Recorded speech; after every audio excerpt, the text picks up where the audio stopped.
Welcome to Monday Morning Coffee with Inside the Firm. Each week, our hosts will be interviewing local, regional, and national business leaders to give you an inside peek into how they lead their business to success in the ever-competitive business climate. Welcome to Monday Morning Coffee with Inside the Firm. Today, I have a very special guest from all the way down under in Australia, Matt Boyle. Matt is the CEO and founder of Online to Offline, O2O, a company dedicated to helping businesses increase their lead generation activities, optimize their sales conversions, and maximize their profits.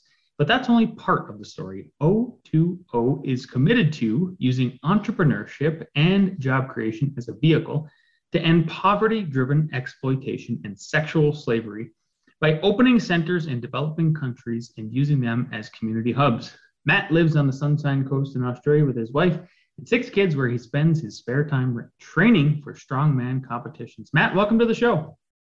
Thanks for having me. Yeah, it's wonderful to have you. Before we get into exactly what you do now over at On to Offline, tell us how you got here. Are you from a family of entrepreneurs? Are you the first? And then obviously tell us about Thailand. Look, I just always had this passion for entrepreneurship.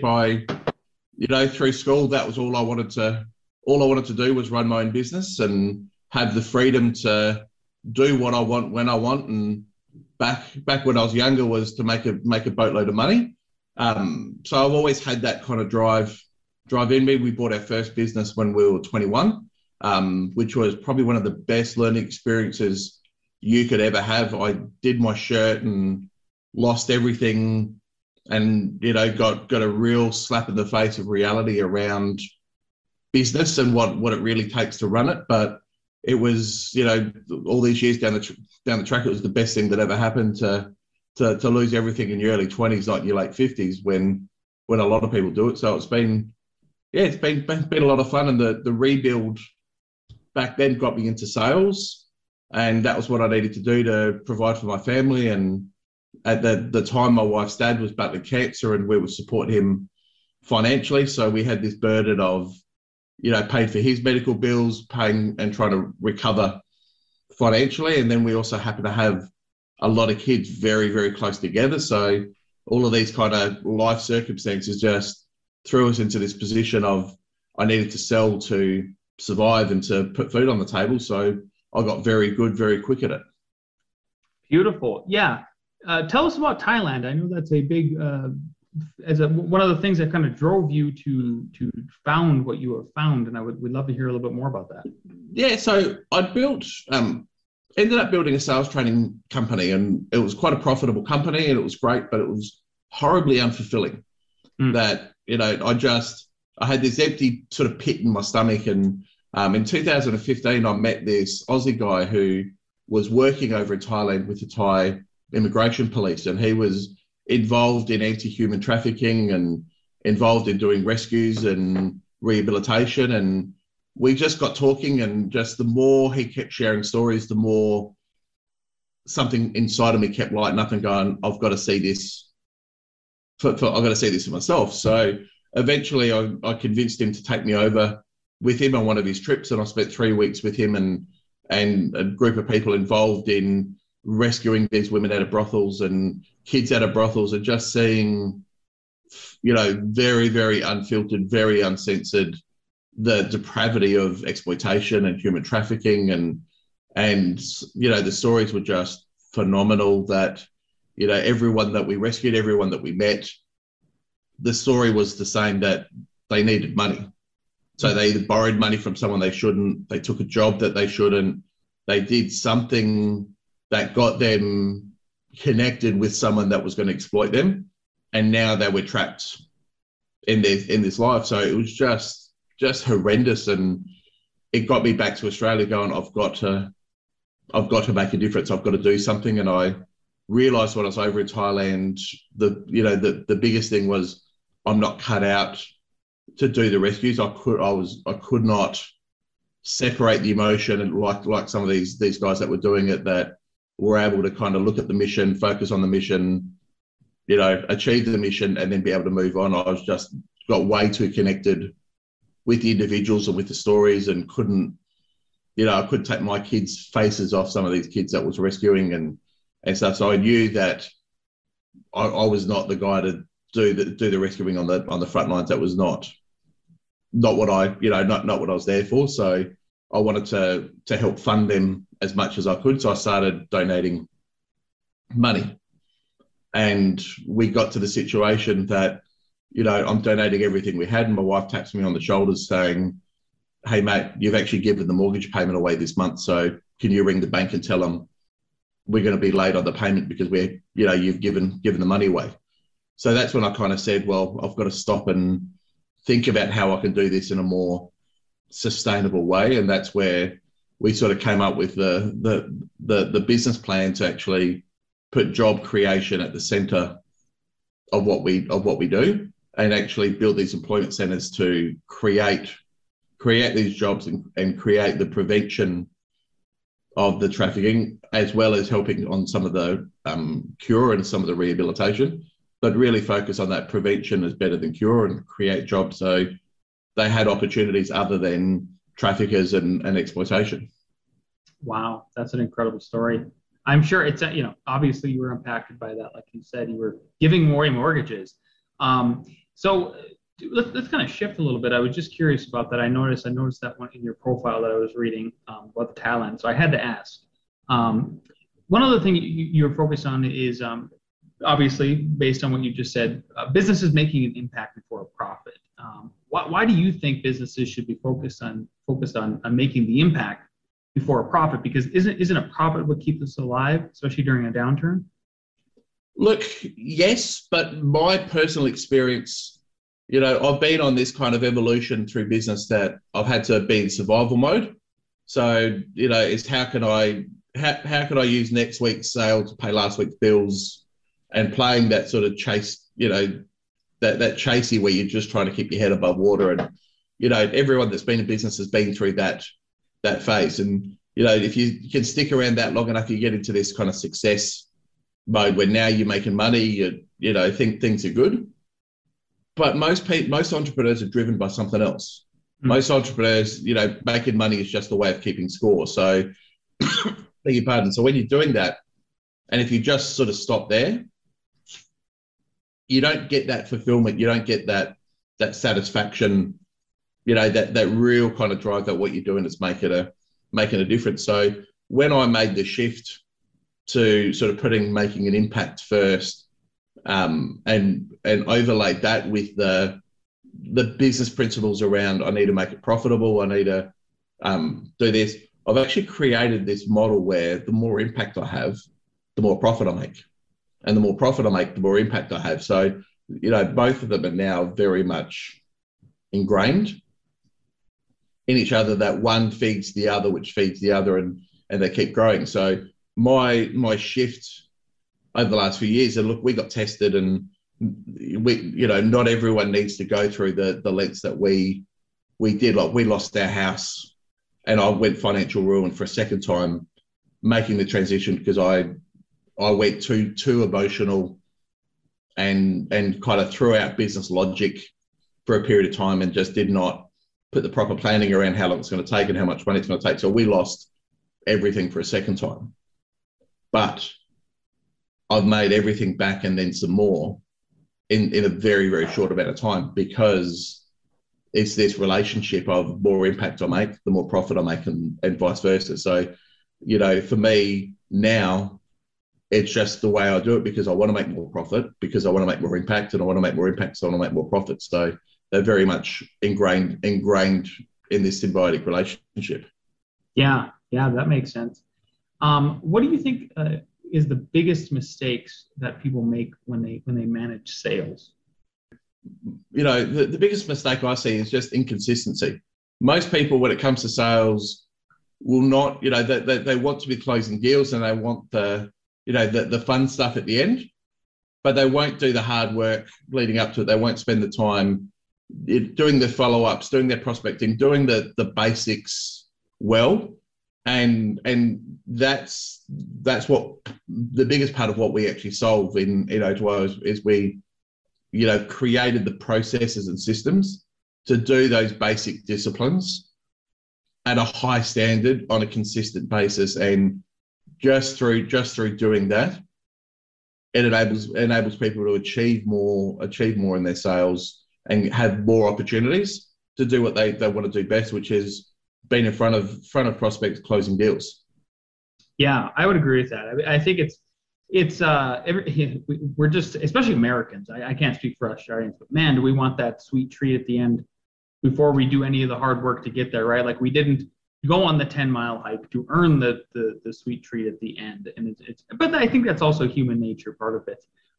Let's continue on talking about sales if we can. Tell us how you can outsource sales without affecting the quality. That's something that I struggle with as somebody who's trying to hopefully train people at our staff to become salespeople. Look, the first thing is it's system over people.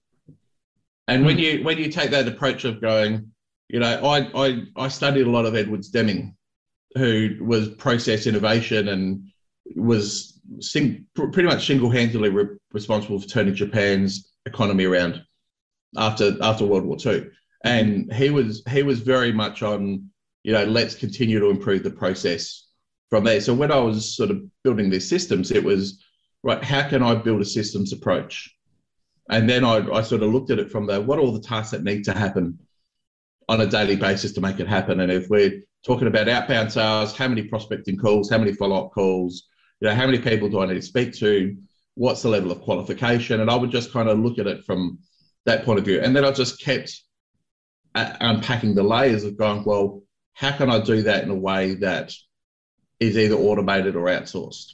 And I started taking all these different bits of technology and putting them together, like using LinkedIn to do prospecting, using a video that I could record once and have someone else send to me. So I'm getting that level of personalization, but it's done with someone else, using voicemail drops to actually call prospects from my mobile number, leave a voicemail message and have them call back to replace telemarketing, use postcards, and then I started looking at how can I build community in with what I'm doing. So I'm leveraging my time through from that. And how can I do a group qualifying event? So I just started to add all these different layers into the process and going, well, each one of these steps I can get someone else to do because they're not voice related, which means I can quality control the messaging. I can sort of also quality control the outreach, and I can also performance manage because I can look at the activities, how many messages they're sending, and then I can look at the results as far as how many people have responded and how many people have sort of been able to progress. I love that. Beg your pardon. Yeah, that's okay. I love that it's processes, it's systems, not people. I wholeheartedly believe that. We implement a lot of systems in our office, and it absolutely helps with the replication of everything, and it keeps the quality under control. What has been the biggest shift that you've seen maybe in the last decade in sales?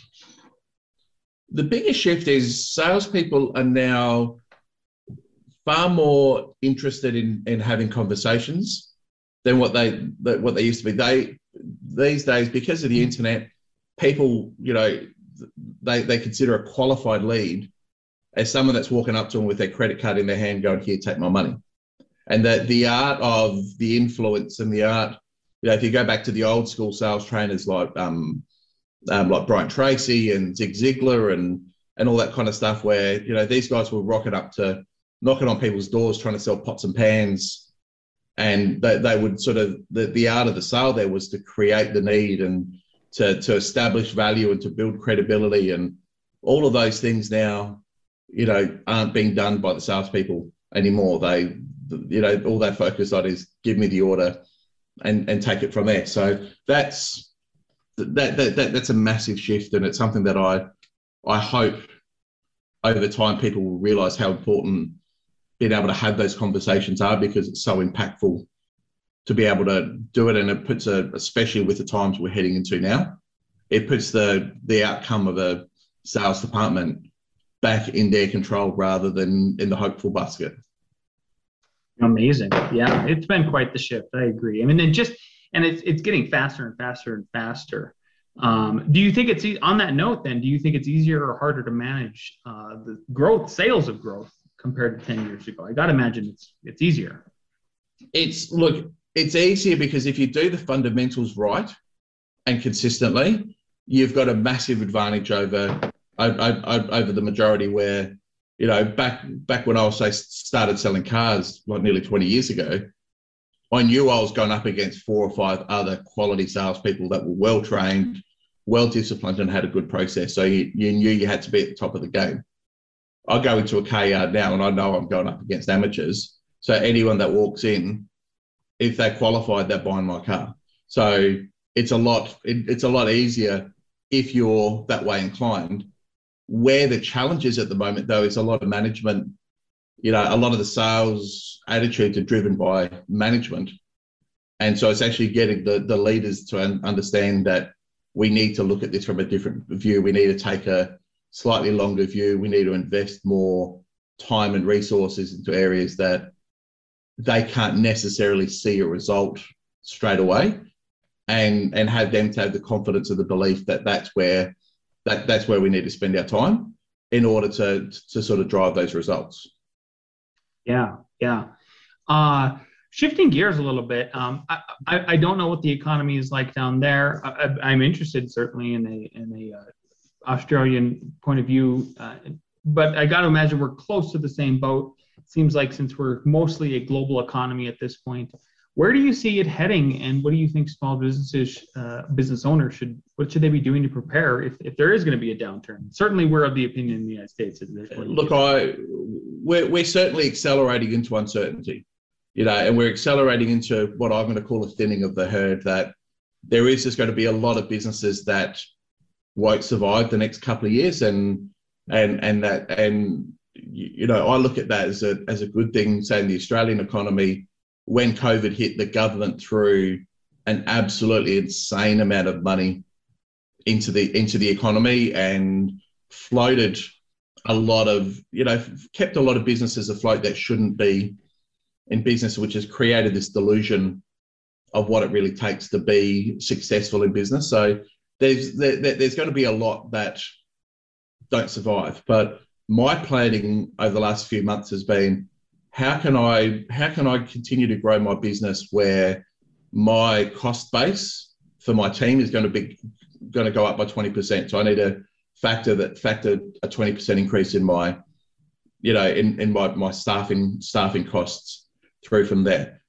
Through other inflation. Now my business is fairly immune to, other resources. We run fairly thin outside of staff, but it's going all of my other sort of, costs. How can I sustain with their costs going up by 20%?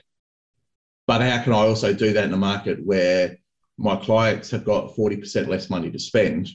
So how can I maintain my profit margins with a higher cost base, be competitive and have a product that is perceived to be value, so perceived to be a lower price point than their alternative, and be able to sell it in an economy where spending has been reduced.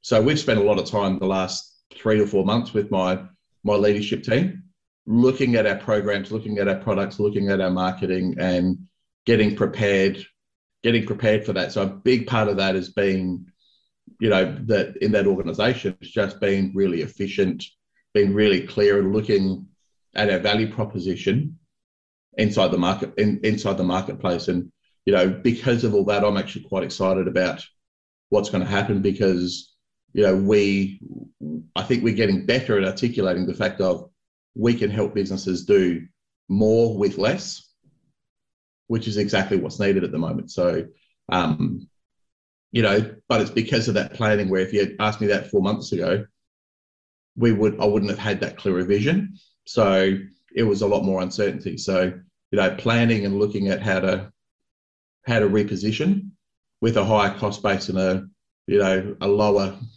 price threshold is going to be critical. Yeah, it really will be. Yeah. the parallels are there 100%. So I hope everybody's taking that to heart who's listening. We're coming up on the half hour here, and two questions that I like to ask. One question I like to ask every guest is, knowing what you know now, and if you could go back in time to when you first started your business, what is one piece of advice you'd give your former self? Believe in myself. That simple. That simple. Yeah, I love that. And you had the answer so quick. I get asked it regularly. Yeah. And like similar questions of what would you do different, and everything that I did that took me longer to get where I am now, where I delayed on decisions, where I kind of, half committed to certain projects and certain things, all came back to that self-belief and that, doubting and that little voice in your head that says you're not good enough, you're not ready, you're not this, you're not this, you're not this. If I had my time again, I would have silenced that voice a lot sooner and just focused on implementing what my instincts told me were right. Yeah, lovely. I love clear, concise answers like that. It means, to me, it means that you are confident, obviously, and you've thought about it before. So I really appreciate that. Some people give me like 5-minute answers. So those are good too, but yours is a breath of fresh air, Matt. Good. I appreciate it. Yeah. If people want to find and follow you and what you do and how you help others, especially over in Thailand and all of that, where can they find and follow you? So they can go visit. We've got a little scorecard we put together, which helps identify some of the strategies that you can use to grow your sales and utilize some of our services. And that you can find that at thesalesgrowthscorecard.com. Or you can go look at our other website, which is online to offline. So that's ONLINETOOFFLINE, and that's .com.au. Beautiful. Matt, thank you so much for your time. Thank you for all that you're doing to help people in need, as you talked about. And we wish you nothing but the best. Likewise, appreciate it. Thanks for having me.